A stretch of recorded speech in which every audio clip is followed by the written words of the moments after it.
Hey, turn the TV down. That probably mine. Hold on. No, I'm old as hell. I got to be up under the volume. Shit.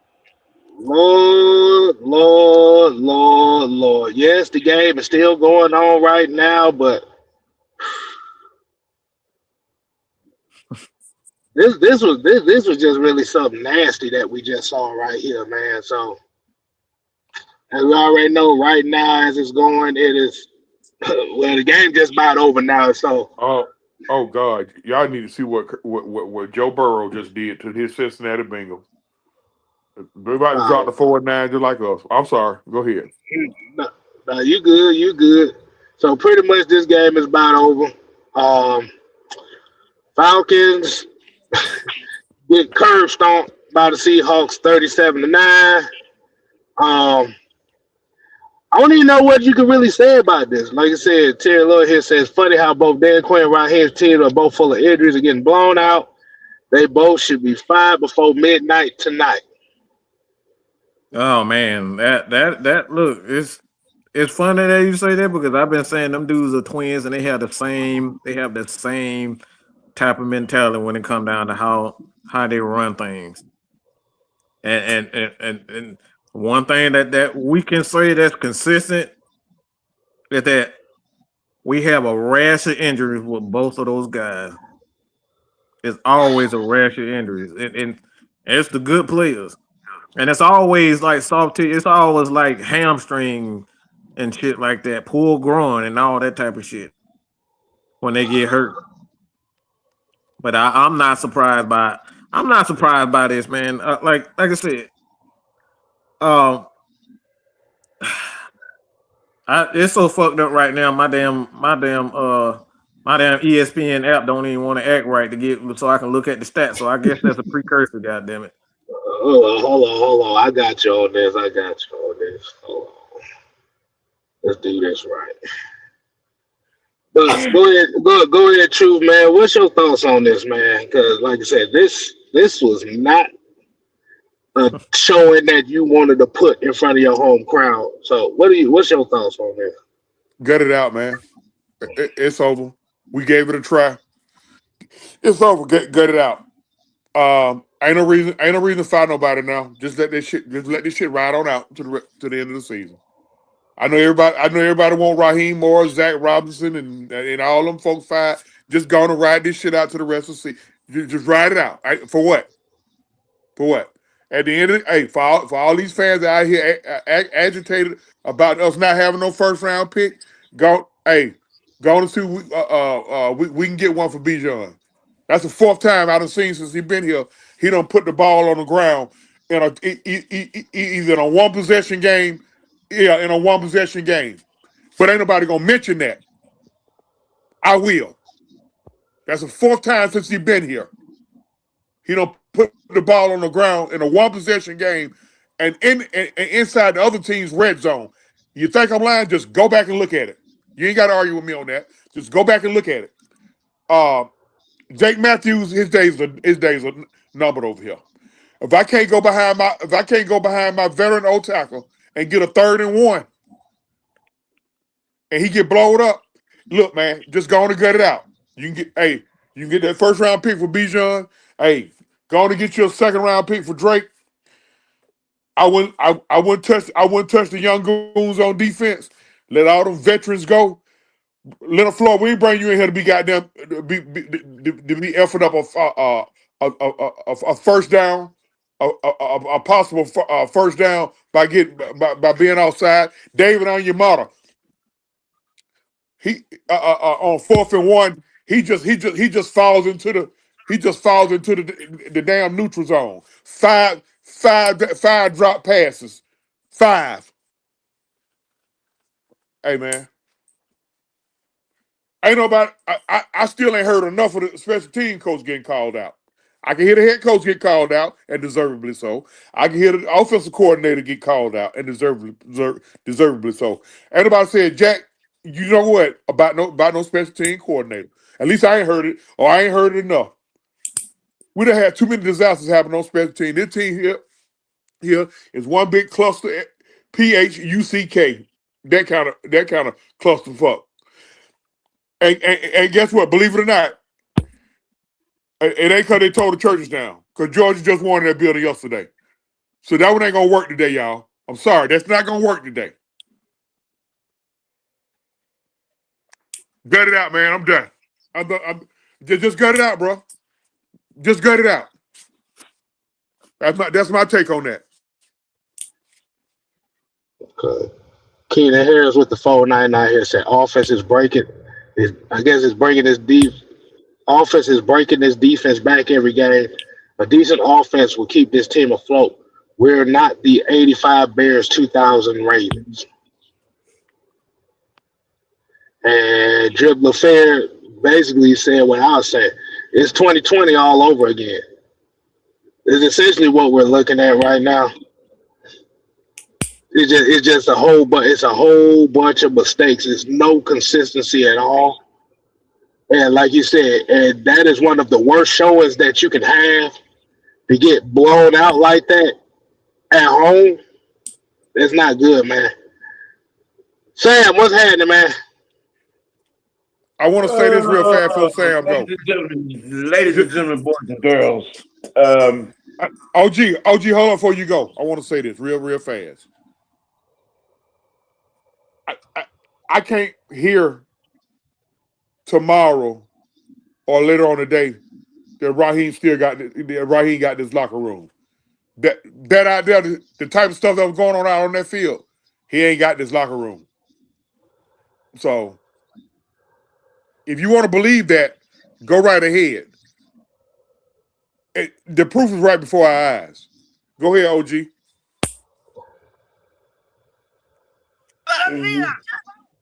You lose to the Jets, and then you turn around and see what's happening to them today. And then you lose in a game where you give up 31 points and a half. And your quarterback can't throw the ball 3 inches. There's no reason why Raheem Morris and several others shouldn't be getting the pink slip in the tunnel.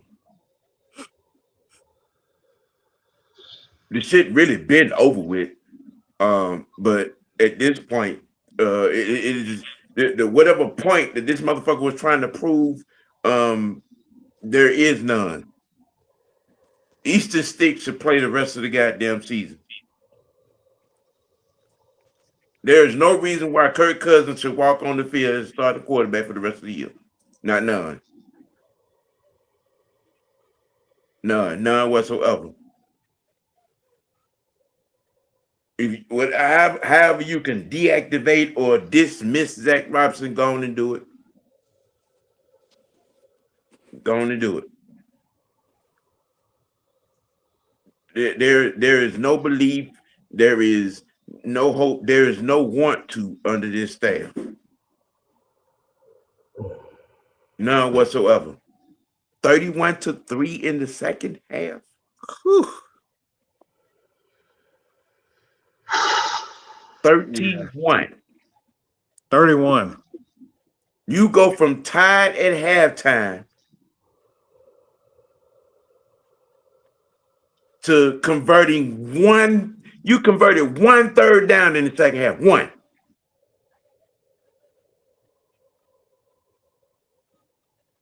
One for 13 on third down for the whole game. I mean, how much? What else do you need to see? The last fucking 4 games. What else do you need to goddamn see? When the opposing defense is sitting on every fucking play. The last 4. How much more visible can that shit get?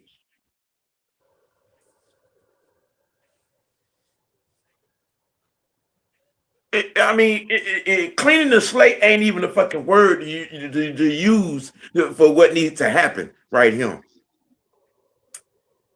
Yeah, let's try to clean it up a little bit, Sam. I'm sorry. What's happening, Ju?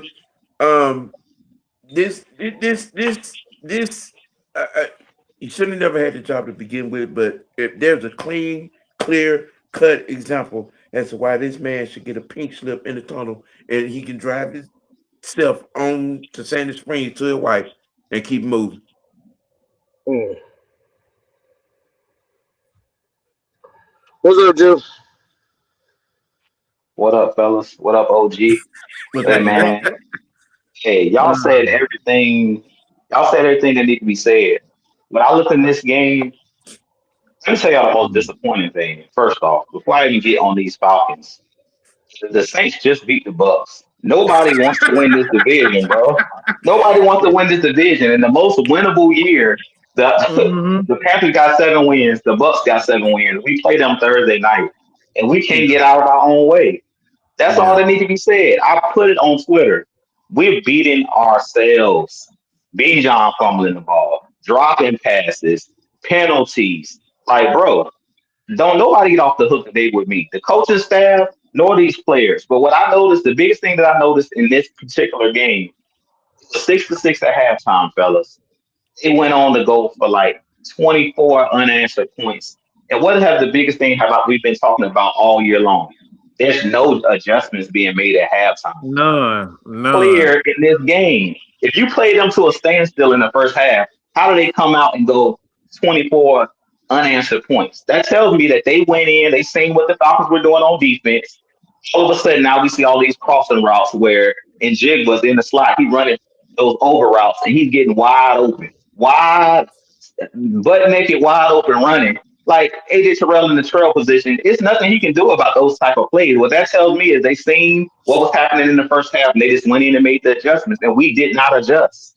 Go look at all of the plays in the second half. We made no adjustments, none whatsoever. All of the stuff that we seen from them for the most part was scheme. They showed the play where D. Alford tried to go over got to go over his defender and their opposing wide receiver and wide open Cooper Kupp.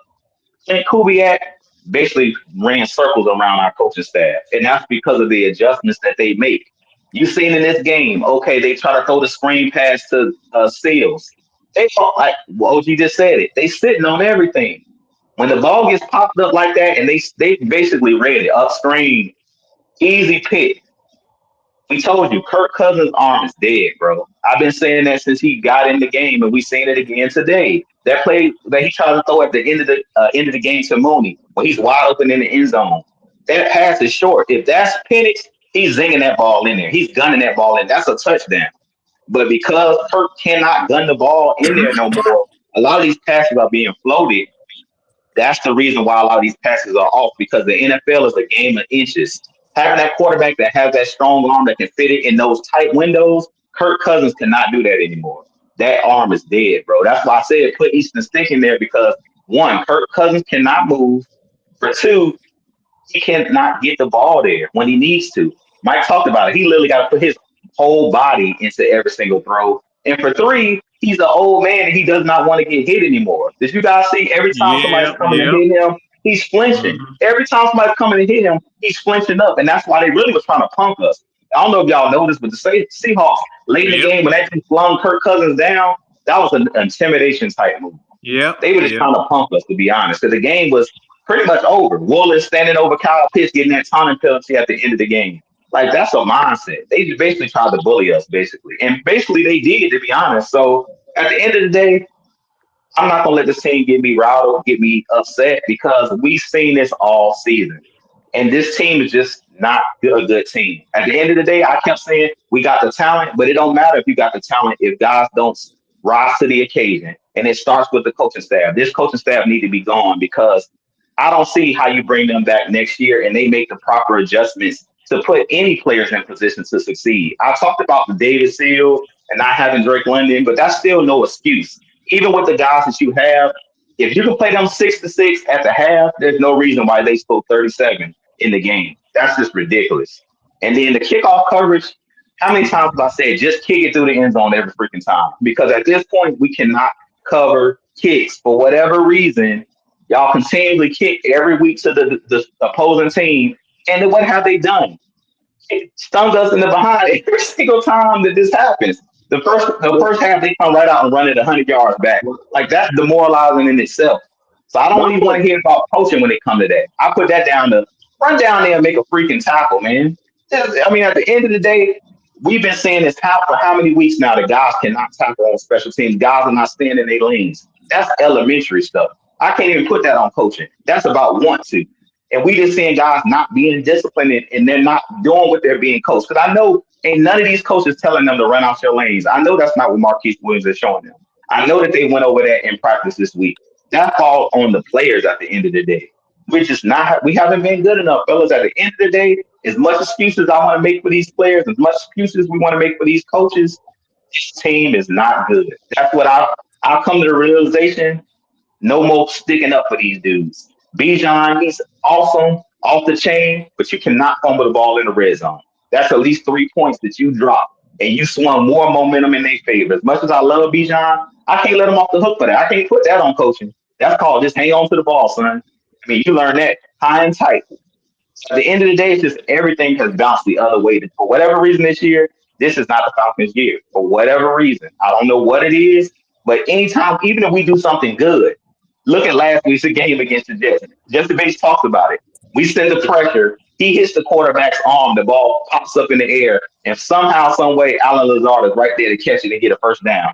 That's when you know, like, it ain't our day, fellas. Even when we do something right, something goes right for the other team. So at the end of this day, man, you got to laugh at it. I'm just like, this team, I can't even get mad. Literally, when they ran the kick back and they went like 24 unanswered, I went into the 4 screen while I was watching the other games because it's like, at this point, what can you say to it, man?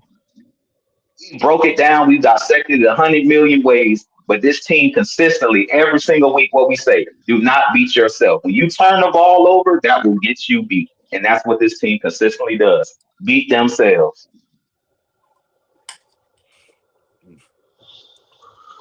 Boy. Let's get this real quick here before you go.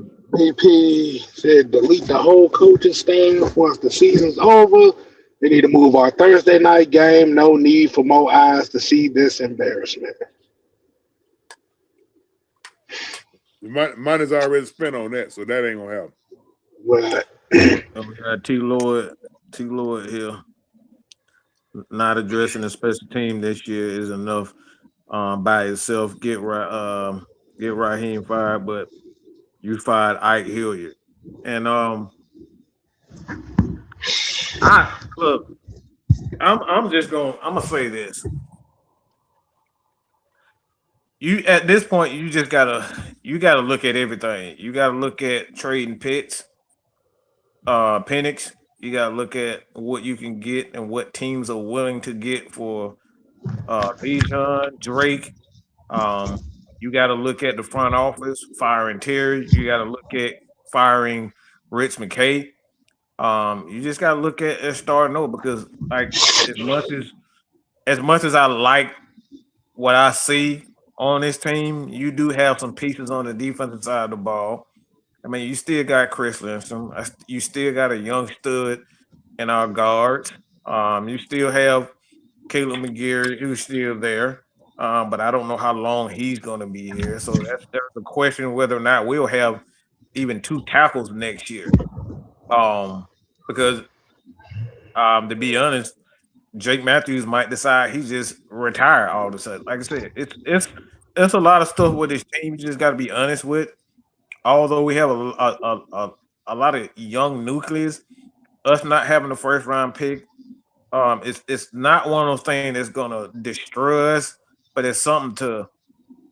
I mean, you have to consider. You just have to consider just getting rid of other guys to just start over because I just don't see no light. For a minute, I know a lot of people probably say, "Well, we getting sacks." I mean, we got sacks a couple of times, but like in that second half, we weren't getting no pressure. We weren't getting no sacks. So those same guys that was getting the sacks, they're not consistent. And like I said, the lack of adjustments is what's killing this team, man. It's like Jeff Ulbrich ain't it. I hate to say it like that. He ain't it. Zach Robinson ain't hit. And then you look at Raheem. He just don't have a fucking clue what he's doing. he don't have a freaking clue as what he's doing on. It's like you're getting your butt whipped, special teams wise. 100-yard kickoff, and he just stand on the sideline like nothing happened. He's just staring up, like he's just staring at. I don't know what he's looking at. I don't know if he's daydreaming about some dogs and cats. I don't know what he's doing, but he's just standing there looking. So it's things like this. It's just no sense of urgency. I saw what's extremely alarming to me over coaching, over the players playing. What's really, even the fans booing. This is what disturbed me more watching this game. Is that they start fighting at the end of the game. They were getting their butt whipped, and then somebody had to slam Kirk Cousins to the ground for them to get mad. Let me say this again. Let me say it again, because I don't think y'all heard me. It took for them to get some attitude when somebody slammed Kirk Cousins to the ground. Not the fact that they messed up plays, not they screwed up plays, they dropped the passes. There was no emotion. So I think when you look at this team, man, one of these things, like I said, I know most of us up here, we're men of integrity, faith, all of that. But nowhere in the Bible it says that you can't protect yourself. Nowhere in the Bible does it says that you shouldn't question or fight back. Nowhere in the Bible it says that. These guys didn't even fight back. They weren't upset until somebody slammed Kirk Cousins to the ground. Bijan Robinson, he's the only person I see with any type of emotion. Like I'm looking at Kyle Pitts. Kyle Pitts looked damn good today. I saw emotions out of him, and people say he don't even have a heart. People say Kyle Pitts don't even have a heart. And I saw emotion from him today. All these freaking defensive guys that's supposed to be rough and tough and leaders in the locker room. What the hell was Jesse Bates? Where was Jesse Bates? Didn't hear his name all game. Call him out, Mike. I've been saying it. Call him out. Jesse Bates. I didn't hear him all. And that's the whole, and this has been like the last 3, 4, 5 weeks. I ain't heard nothing from Jesse Bates. So all these guys that's supposed to be rough and tough and leaders, they ain't even, this is the same crap that I said about Grady Jarrett. Things go terrible, things get bad, and everybody's just standing there, man, with their hands on their hips, hoping somebody else get mad. Let me say it again. Everybody's standing on the sideline looking at, the special team, like I said, it's no heart. This team ain't got no heart, bro. And it starts with that. It starts with Raheem. Raheem is not a leader. A leader has to have heart. He has to be willing to step up and speak against something when it's not going right. He's not stepping up at all. He's making excuses for himself, for his coaches, for his players, for everything. The man called himself a losing leader. There's no heart. There's no heart. When I see my quarterback getting hit, I'm getting the fucking flag, okay? I am getting the flag. You're not going to slam Kirk down to the ground like that, Michael Penix or whoever. I'm getting the flag protecting my guys. And it took them, the only reason why I believe that they got upset is because they was losing. Because I've seen Michael Penix. I've seen a lot of plays this year where it's some dirty plays and nobody did anything. It's stuff like this is just like, all right, bro, like what, like where's the heart, man? No emotion whatsoever. So I kind of want to piggyback off of what you said on there. I do too. What we've seen today is the culture of the Atlanta Falcons. Oh man, K Styles, I thought you loved me. You trying to kill me. I ain't trying to kill you, but for real, what you saw today is what this regime is about. Because the thing about it was, a lot of people didn't expect the Falcons to win this game. But what you wanted to see and what the fans see was, did you even have enough fight to make it a game? And the biggest problem that we've seen, like I said, just this season alone, is inconsistencies. What we've seen is, like you said, the lack of leadership in crucial moments. That's why I always ask the question, what is the Atlanta Falcons? And the thing that I was most disappointed about this game is y'all just laid down. Y'all just laid down. Y'all laid down and let them hit you. It wasn't no fight. At this point in time right now, like what Truth was saying and what everybody's saying about possibly gutting it, you may have to do this because the thing about it is you don't want this type of law. This loss will tear will tear a regime apart here. Even though it's a team, it's going against a team that you was expected to lose to. You got thwomped 31-3 in the second half. It wasn't no urgency. It wasn't hard. It was, oh, we just here so we don't get fired. The thing about it is you cannot go into a game like that regardless on if you are the underdog or not and sitting up here acting like you don't care. They didn't care. And like I said, this loss is on everybody. Players, coaches, representatives, the parking lot attendants. This is the whole city's loss right here. This is everybody's loss. Because we saw the true Atlanta Falcons today. We really don't give a fuck. They didn't care. Raheem didn't care. Obert didn't care. And like you said, the only time you show some fight is when your quarterback gets slammed to the ground. That's a problem.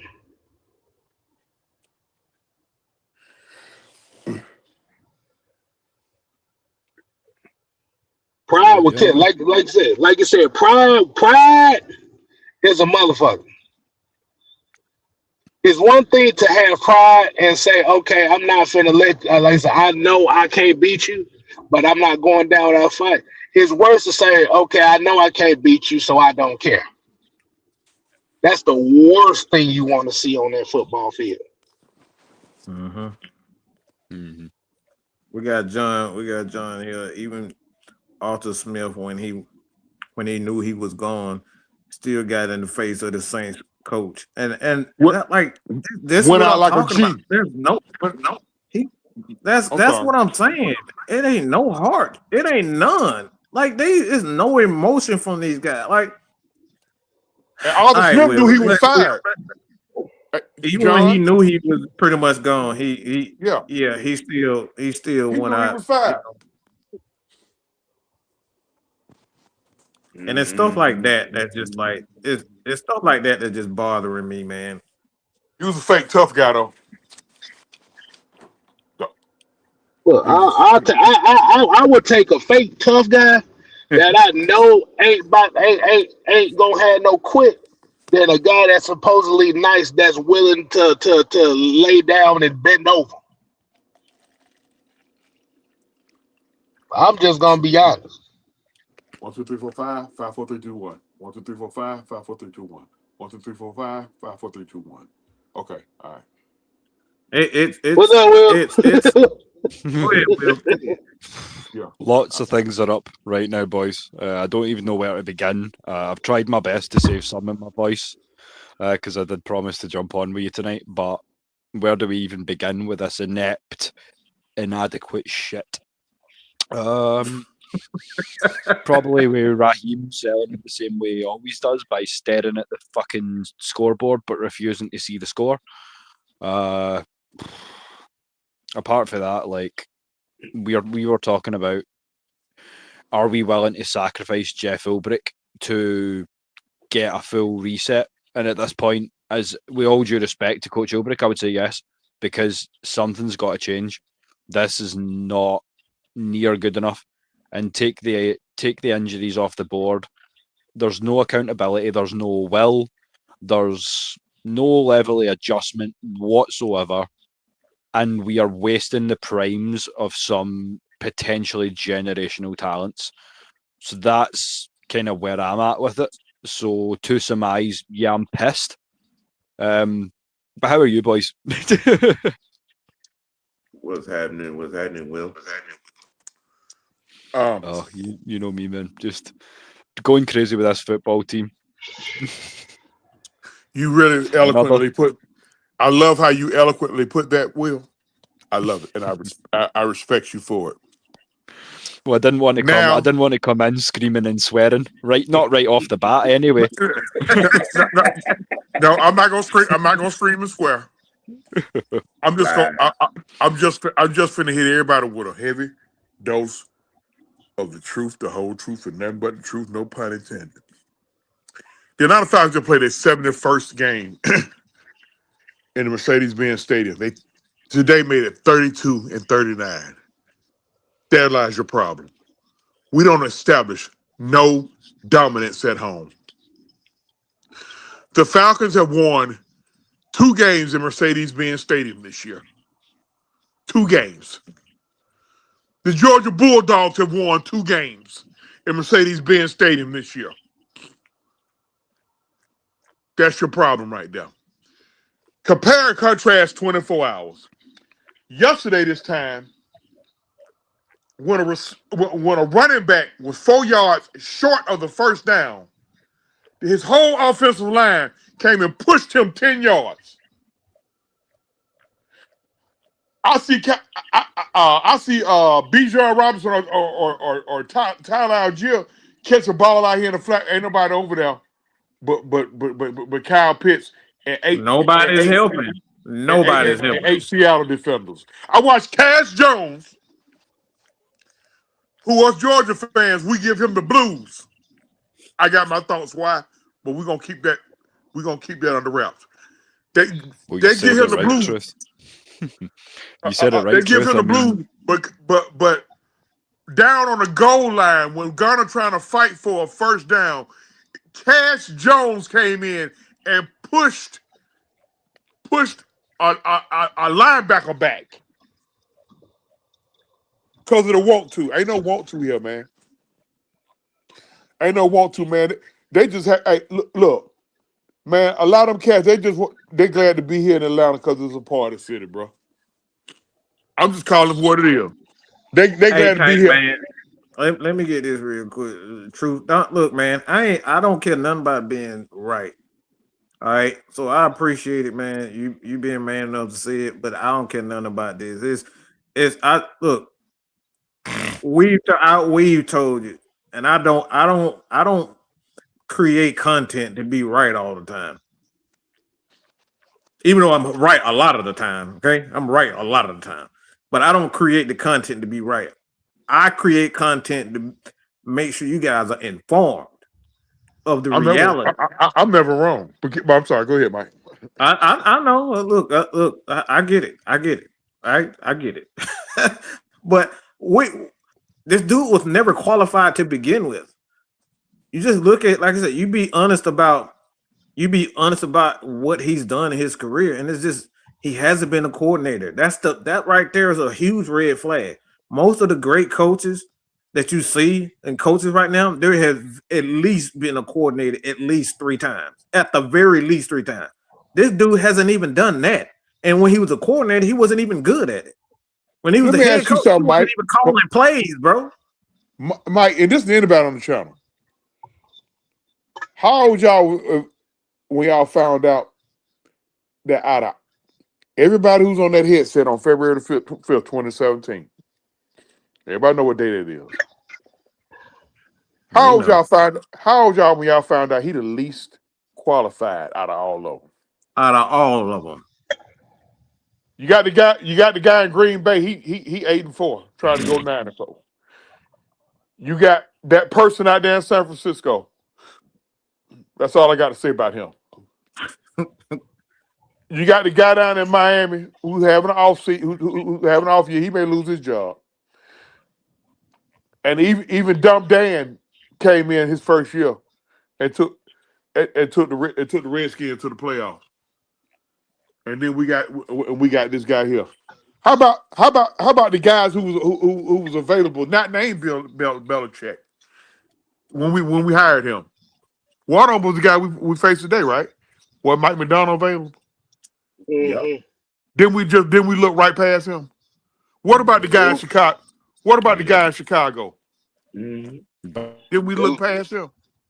What about the guy with the Chargers? Wasn't he available? Harbaugh. Yeah.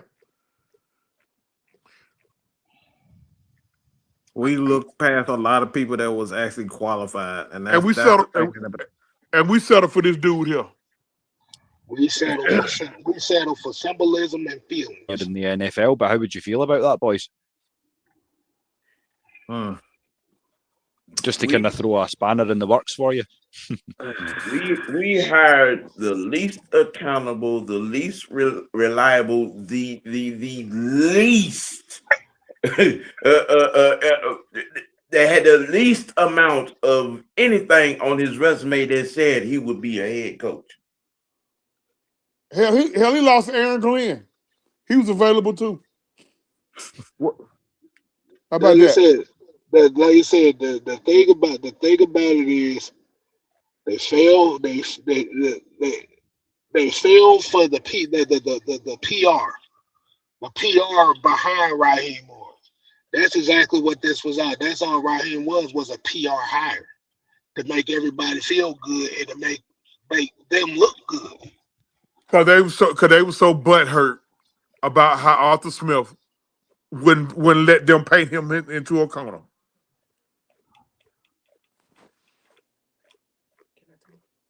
And the reality is what we're looking at right now. And this is why a lot of people are upset about him. This is why the tank came in here and said that. That symbolism shit, the symbolism shit that made this team worse. And my thing about it with the symbolism shit is you could at least got somebody that you knew that had the qualification or somebody who was going to hold accountability to this team. Mm-hmm. The black head coach thing, it was never the problem. Y'all, some folks just wanted to turn it into that as a default talking point. The problem is all the coaching flaws has really been on display since he got here. And like you said, the accountability issues, the not knowing what the fuck to do, no adjustments. Like you said, even Moose said on the live on the commentary, he was like, this team shouldn't even be in this position. They're way too talented for this. Right. And what galls me the most, boys, is the fact that you specifically kept a good quarter of the 53-man roster specifically because of their utility and usefulness on special teams. So where is it? Have we seen any of it? No, none of it. We're gonna get you right after you. I think you want to say something too after Will finish. Sorry, Drew. No, I was finished on you. Go to.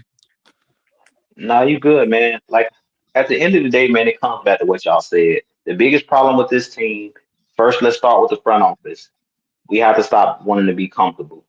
We got to bring in somebody like K-Style said, like we all are saying. You got to bring in somebody that has the qualifications that's going to get this team in line. And what we saw today was a lack of discipline. And what we're seeing from this team week in and week out, as we said it week in and week out, this team is taking on the identity of a head coach. The head coach is not holding anybody accountable, not including himself. And he doesn't know what to say when things go wrong. As a head coach, the number one thing you got to know what to do and how to do is press the right buttons in the right moments. He does not know how to do that. He showed us that last year when he should have been had bench Kirk Cousins. He's on that losing streak, and he sat there and watched it. Just like Mike talked about, Dan Quinn sat there and watched Kyle Shanahan not run the football. He did the exact same thing last year. You were 6-3, and you let this team go on a crazy slide when you could have just swallowed your pride and said, "Look, we was wrong about Kirk. He's cooked. Let's go ahead and put Penix in there." He would have been able to save that season and get us into the playoffs. But now, because you didn't take advantage of that moment, you just assume, oh, we'll put Penix in the last couple games, and then next season we'll be right in the same position. And guess what? You didn't start off 6-3 this year. That's why you have to take advantage of moments. Look at the Washington Commanders right now. They were in the NFC Championship game last year. Where are they this year? That's why you got to take advantage. We just knew, oh, we're going to be right back in the Super Bowl. 2016, we keep this team together, we'll go right back. And everything has just been a downward spiral since that Super Bowl. We 10 years removed from that Super Bowl. And we're looking at a worse product than we were back then.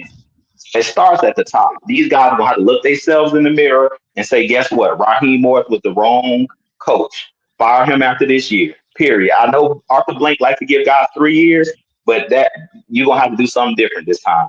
It's time to cut bait because this product is not acceptable. Who's going to go and watch this type of football?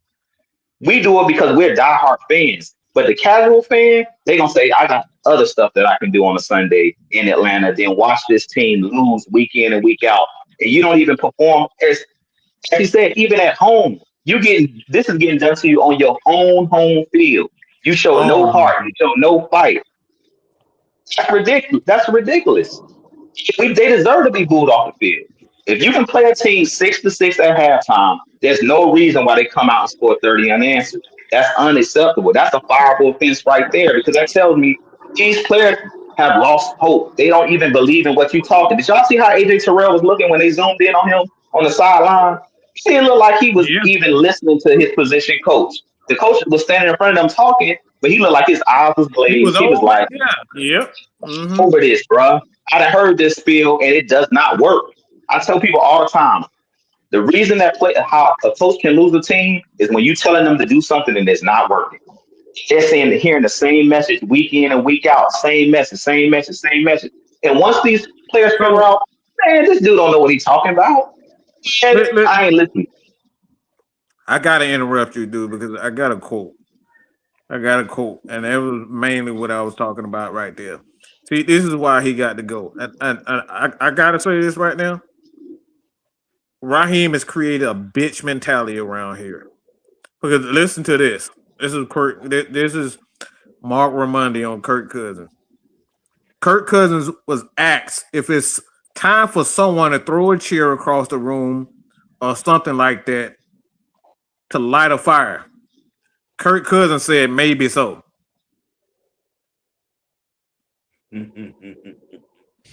The fact that you said maybe so, are you kidding me? We stay in that. Oh my God! Like So, Mike. So basically, you telling me we went from a fake tough guy to a powder puff. This dude is a powder puff. What you mean, maybe so? Kirk gotta go too. You talking about maybe so? Maybe I'm gonna throw a chair at you if you hit me. No, ain't no maybe. I'm gonna knock your boy. I'm gonna knock fire out of you. Are you kidding me, man? Maybe so. This is like this. Oh my. Let me find the words. Go ahead, Mike, go ahead. I can't even find the words right now, y'all. Before you crash out, Mike, I'm just gonna say this one statement and you can continue. Just like you said, I'm gonna slap fire from somebody. Do our coach look like he gonna slap fire from anybody during the game? No. He be so calm and collective. I'm looking at the other coaches fired up, jumping, slapping fire, doing, getting their guys into the game. And we just all melatonin, sitting on the sideline, all somber, like bro, this ain't no picnic. This game is dangerous. It's physical. This is like, I don't see no emotion or passion out of our head coach. So they take it on that mentality. That's why I said, look at AJ Terrell's face on the sideline. When Bijan fumbled a couple weeks ago, did you see anybody say anything to him? Our players be having that glazed face, just like our coach be having, looking up. be saying nothing to each Kirk's other. I don't response. see nobody holding nobody. No, go ahead, OG. I don't see nobody holding nobody accountable. But I'm saying I don't even see the head coach. His job is to go talk to those guys, fire these guys up, know what to say and when to say it. Our coach don't say nothing to nobody, even when they make a mistake. It's just like, That's one of them. Look at the damn oh my God, how can you play football and not want to hit somebody? It's like putting on boxing gloves and you standing there dancing like goddamn Floyd Mayweather. Are you kidding me, man? I gotta do you know look what? at. I'm going to I jump in gotta on look at that. Kirk's mannerisms. I'm going to jump in I on that gotta too look at because Kirk's there's mannerisms. this whole thing about offensive players being bitches. Do you know what? I'm a fucking receiver, but come within 5 yards of me when I get that cut, and I'm going to put you on your fucking ass. You bet you will. You bet your ass I will. And it's like, what are we talking about, man? Yeah, exactly. What are we talking about here? Like, stop being a fucking pussy. Stop trying to be everyone's friend. It's in the job title, so take a look at the top line of that contract again and read me what it says, because I'm pretty sure that when we hired you, it said head coach. It's your job to coach these guys, not be their friend. That's all I'm saying. I'm gonna say this as a guy who's widely regarded as a coach in this state. He is incapable of running an organization. He is an incompetent leader of men or even kids. I wouldn't trust Raheem Morris to coach a freaking 5U flag football team. He's soft as a living room sofa. And these fans, a lot of fans, it's a lot of loyal fans, but those who don't see that gotta be just as soft as him. But I'm not gonna go too deep into that. Here's the thing. Everything starts with him. That's all I kept trying to tell a lot of our fans that's going in on certain players, going in on certain coaches. Do you know out of all of this cluster FPHUCK? Do y'all know out of all of this, the only heads done rolled been a rookie defensive coordinator, a wide receiver coach, and a wide receiver? That should tell you enough right there. That should tell you enough. A wide receiver. Out of all the stuff we seen last year, that's it. Out of all the stuff we done seen in 2 years, in a year and a half of football, the only heads done rolled been a rookie defensive coordinator, a wide receiver coach, and a wide receiver. And the Kirk next guy, willingly lied to the whole organization, and fans say he wasn't hurt, and he laughed about it, he joked about it, and our head coach still brought him back. And on the way out the door, because I don't think Arthur Blank gonna fire Raheem. I really don't. On the way out the door is gonna be your second year OC and whoever else. This is bad. 71st game in this building. We 32-39. We established no dominance. Yeah, that's a fantastic point. Des and I were talking about that. The fact that, look at the last game that closed the Georgia Dome. I mean, that the reception when we beat those Packers. Tell me you wouldn't go back and live that again any Sunday. But we've never, 32-39 tells you that the Benz has never been a fortress. You know what? You know, Will. You know, Will. I'm almost wishing Arthur would have saved his $800 million, and we would have saved them other $300 million, and we just could have took that and put to repairs of the Georgia Dome. I mean, because at the end of the day, we closed the Georgia Dome down in 2016. The Georgia Dome only stood up 25 years. It shouldn't have been in that bad a shape. We opened it, what, in 92? The problem with the Georgia Dome was the NFL wanted that was an NFL decision, though. Because NFL decision. That's not necessarily something that Arthur Blank can come out like. That's something that he wants to call. The commissioner calls, the board of the NFL calls for that type of stuff. Like the owner can't call, he can't make the decision to build a new stadium without the approval of the NFL. So that's something that has to come through them. Yeah, no, I understand. I understand how that took place, Because at the end of the day, you can't have people sitting in a building watching a SEC basketball conference tournament game and debris falling from the building from a tornado. Yeah. That's that means you got to swap it out. I get it what everybody's saying, but like I said, the most frustrating part about it, man, and I'm tired of the. I'm just tired of this soft mentality, man. We need some guys in here that want to punch somebody in the face just for fun. I mean, just like, look, bite him if you have to. Mike Tyson, like, snatch his ears off or something. Poke him in the eyeballs, like, spit in his face, something. But like, we need that. Like nobody's like, I don't see nobody on this team that, like, look, if Diablo got that damn thing around his head, man, I'm punching people in the nuts with that thing and everything. He'll never try to come towards me again. You better use it. Deacon Jones did it. But Like, where's the fire, man? But that's what it comes down to. Like that's the thing that we've been saying. Raheem Morris represents what the Falcon media and what the city of Atlanta wants, and that's a guy who placates and doesn't offend people. Unfortunately, that mindset came with a cupcake mentality. Yes. So a lot of people that are upset right now have no reason to be upset because this is what y'all this is what the city wanted. They wanted a cupcake mentality. They wanted somebody. Go ahead, Truth. Went out there and signed petitions to get rid of Arthur Smith. Remember? Y'all remember when they did that? Right before the Saints game in New Orleans, how a lot of them said they weren't even gonna go there, but they went there anyway. But they weren't even gonna go to New Orleans. They filled out a petition on Arthur Smith.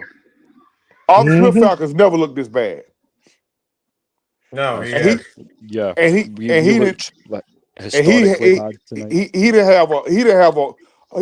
an eighth of the talent. Yeah, that Raheem Morris got right now.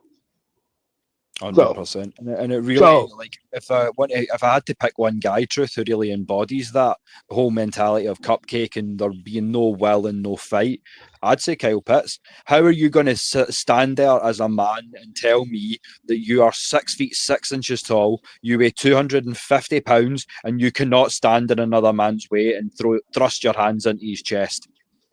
What? Because some of those blocks that he missed tonight or refused to throw, it looked more like, from some aspects, it's not the way. Like, come on, surely. Make it make sense if you can, boys, because I can't. Like I said, Raheem Morris, what we saw today is what the I'm not going to use the C word, Truth, is what the identity of the Atlanta Falcons and the city and what the media want the Atlanta Falcons to be. A bunch of powder puffs that don't offend people. They want to, and as Juice WRLD said, they want people that make them feel comfortable. So, while, like I said, like with the Tanks, for example, and appreciate him for he coming in here and saying that.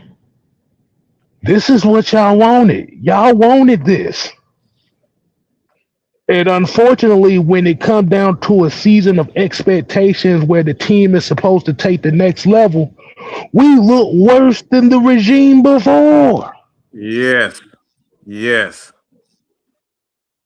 We soft. We is baby shit soft right now.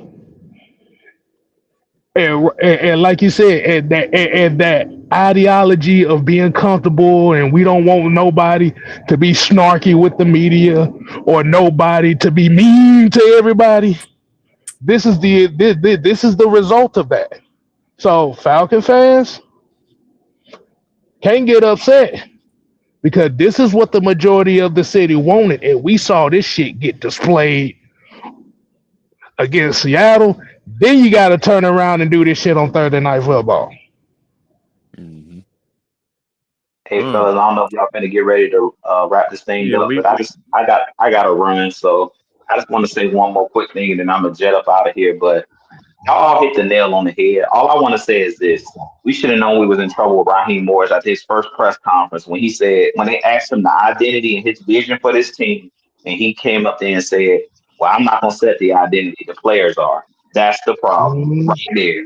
You gotta have a vision. You gotta have to lay it out clean. As a coach, I you gotta forgot lay the about that. concrete and the Oh man. foundation. You gotta lay the foundation. I've never heard of Mike Vrabel. Definitely not a Bill Belichick. But Bill Belichick, you're gonna do things his way, or you're gonna hit the highway. Ask Tom Brady. Oh Ask yeah, all of those Vrabel was players that available he too. said exactly. Ask Yeah, any of yeah, those players that Vrabel try to was challenge Bill. available too. I'm glad you mentioned him, G. Exactly. Yeah, as a head coach. And the guy in Carolina who done beat us twice this year. Exactly. As a head coach, the buck gotta stop with you.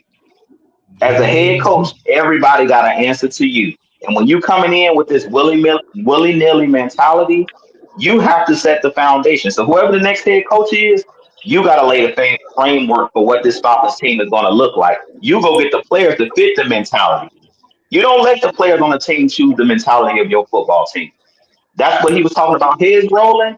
The next coach that comes in here, if he sees players that don't fit what he wants to do, they gotta go. It was a reason why Bill Belichick did not make his players his friends because he had a mentality. He established the culture that this is the way I want things done. If you're not going to do it my way, you're not going to play for me. You're not going to play for this team. Until we adopt that mentality, the next head coach that, no, we're not going to conform to what the players want to do. As the head coach, it's your job to lay that foundation of what your team is going to look like and what the identity is going to look like. Not the city. I love the city of Atlanta. I love black people. I love all races. But guess what? The city of Atlanta don't say what the team supposed to look like. That's your head coach and that's the owner. They decide what this team and what the identity of the team is going to be. So I can't stop. You said like this is what the fans wanted. And you're completely right because they didn't like the way that Arthur Smith talked to the media, the way that he did things. But guess what? At least he was a man and he had a way about he wanted things done. The reason the team looked better because guess what? He had a standard. This is my standard. You gonna play up to my standard, or you're not gonna play at all. Until we adopt that mentality that those players are gonna reach that standard of what the coach wants. Until we get that, continue to see this team spiral and look like jellybacks, no backbone, don't know how to fight back, get bullied. That's what's going to continue to happen to this team until we change the mentality, until we get a head coach that's actually a real leader. Your leader don't say, I'm going to do what the people want to do around me. A leader sets his standard. This is where I'm raising the bar to. You either get up here or you're not going to play for me.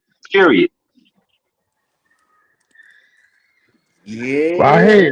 Raheem Morris ain't nothing more than a homeboy. That's all he is a homeboy. If you look at the way his mindset is, he ain't nothing more than a homeboy. And that goes right to what you said, You you ain't nothing but comfort. a hound dog crying all the Comfort. time. You ain't nothing but a hound dog whining all the time. That's all your But ass is. You ain't nothing but a damn but hound dog, okay? but that go back Crying all the freaking time. what Drew been saying. The problem is Raheem Morris represents comfort. He don't represent results, he represents comfort. What? People are Look. comfortable. Let me say this because there's somebody JB just said something and that this right here. When I hear Coach tell me to call him Rob, man, what coach tell you to call him Coach Rob Or Heem. Or or Heem. he? Heem. That's how you get addressed by some They other side. call you Coach King, don't they? They don't call you Yeah. Coach Truth. Colt Morris. No. I tell them I tell them I don't give a damn what they call me. They don't call me collect, and they better get out there and play ball. Look. Let's circle the block back around to being uncomfortable or wanting things a certain way. Y'all didn't want to be uncomfortable. You didn't. That's it right You there, didn't Sam. want to be uncomfortable because you was not happy with Arthur Smith making y'all asses uncomfortable. So didn't. tell me this then, boys. Y'all run right. All Oh, y'all. Keyshawn, I forgot about him You trying to had a call. Rex Ryan type in him, and that was Arthur Smith. But you didn't want that. You didn't appreciate He's the a no fake tough guy. nonsense. You He's a didn't fake tough guy. appreciate the realness. You didn't appreciate the uncomfortability that Arthur Smith presented and rode and stood on. But Then Sam, he's a fake tough boy, guy. He's a fake you tough got guy, your and he boy only here. got the job. That He's a fake- Hold on, Truth. Let's Sam get it Okay, my out. bad. You got your boy here that gets you give you your best Sammy Davis Jr. tap dancing for y'all asses. Okay, and holds nobody accountable. He throws everybody under the bus. Raheem Morris showed you exactly who he was when he fired that black man named Ike Hilliard. He showed you then. That's what's wrong with the team. You want to know what the heart is in the team? It left when Ike Hilliard got pushed out the door. In week 3. Okay, don't sit there and cry about we need accountability. No, when you had it, you didn't want it. You didn't want it. You didn't want it. Stop hollering about we need Rex right now, because when you had that, you didn't want that. You didn't like that. You didn't care for that. You didn't care for the truth. You didn't care for being told to shut up and let me do my job.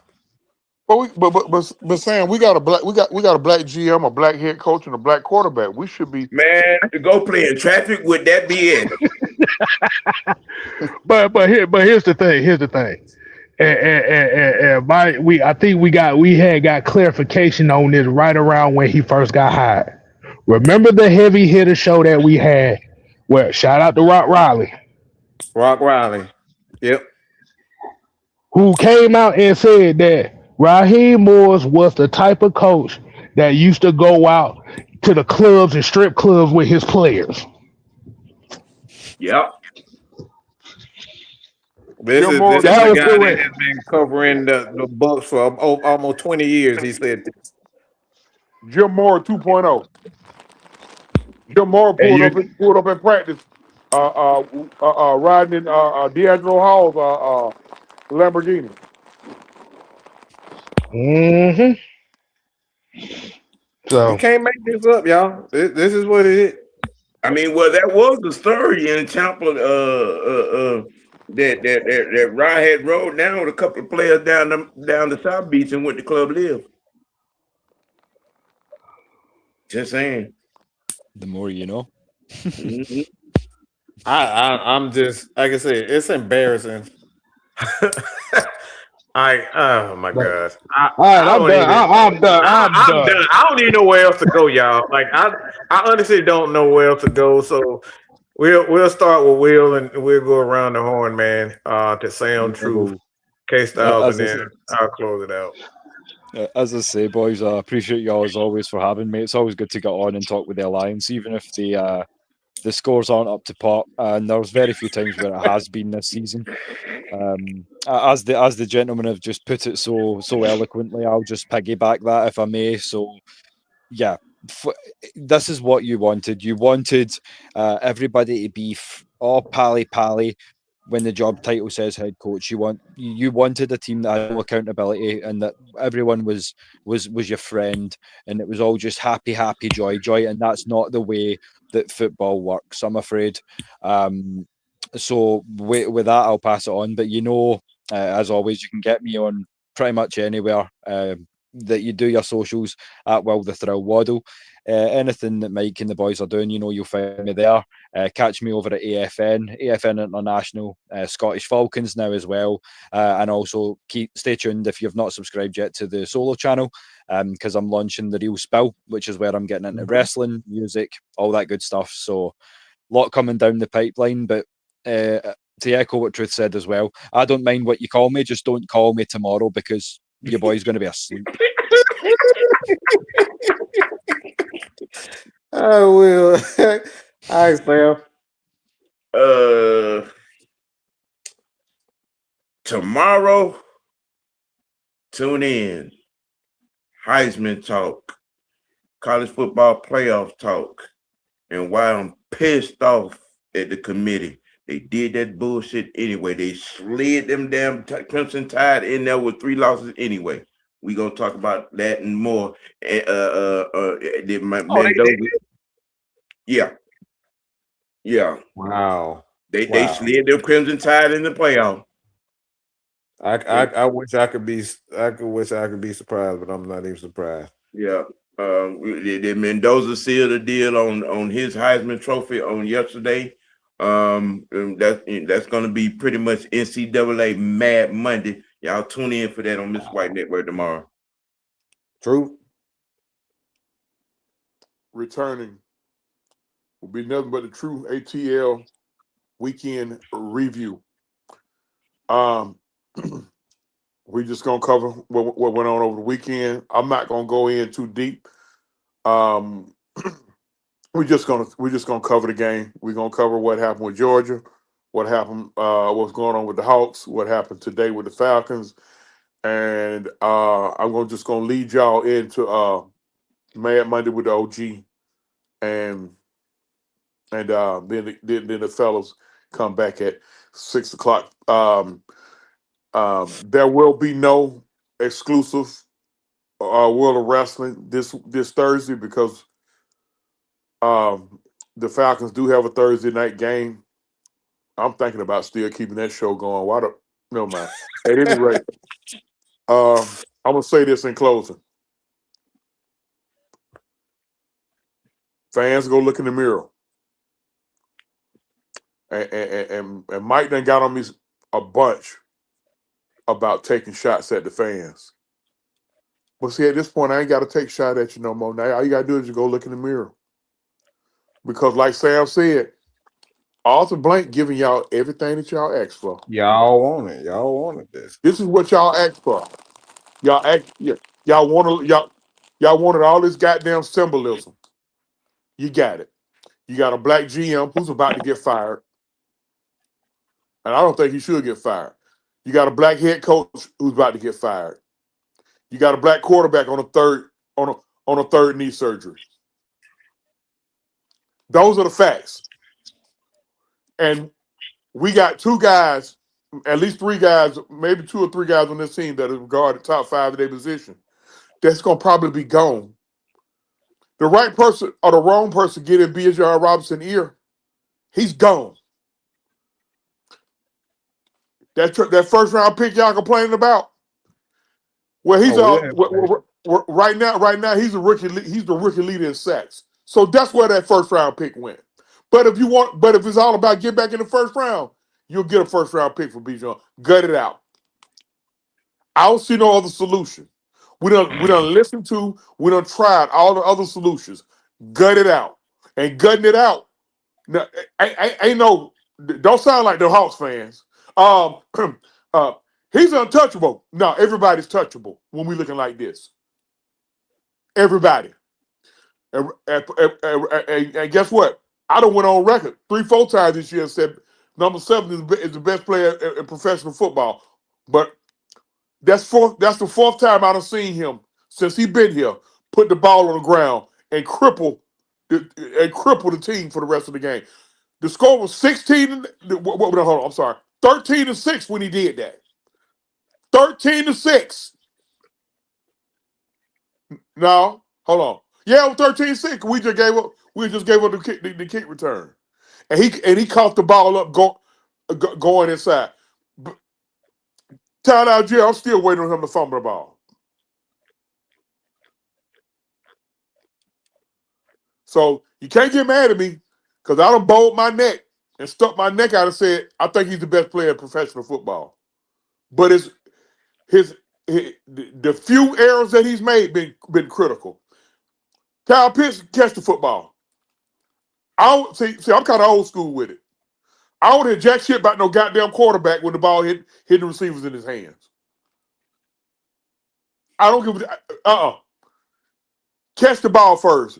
Once you catch the ball, then if I got to shoot a quarterback out about his reads and all that, and where the ball was placed, catch the ball. We have 5, maybe 6 drops today.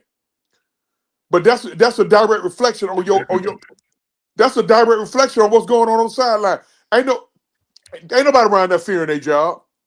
And probably the reason why Kirk Cousins said what he said when he got asked that question. First of all, you asking a man of faith about throwing a chair across the room. Okay. Second of all, depending on how he said it, it could have been a direct shot at his coach or his coaches. Make sure y'all hit them buttons, man. Make sure y'all like, share, subscribe, catch my channel. Truth Sports and Entertainment, formerly known as Truth with a 2 TV.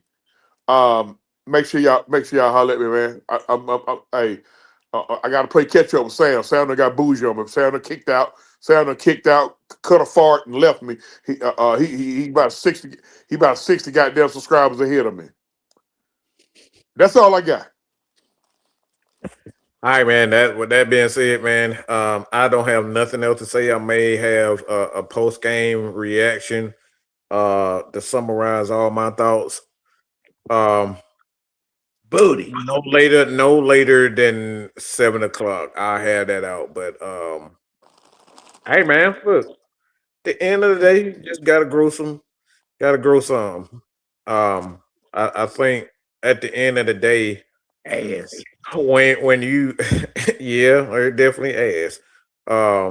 End of the day, like as an owner, I think every owner just wants to own something. So for me, I'm more when it comes down to football. Like my mentality is I'm looking at the football guys. Like football guys shouldn't be making the mistakes that we making. And when you got guys like Rich McKay that's going out of his way to hype up a guy like Raheem Morris, he's not qualified. He was never qualified to be a head coach. Those are the things that bother me. Like these guys aren't qualified, but because you like them, because they're your friend and they share the same vision that you may, almost to a T. You like to give these guys chance after chance after chance, or we've done nothing but fail. There's the problem where it lies for me. It's the football guys making these decisions. Because, like for me, like I said, if you haven't been in the business and you didn't make money in your bones in the business, like I can't really take you seriously. But when I'm looking at a guy that's been in the business for 20, 15 years and you still making these mistakes, that's why I'm looking at Rich McKay. That's why I'm looking at Raheem.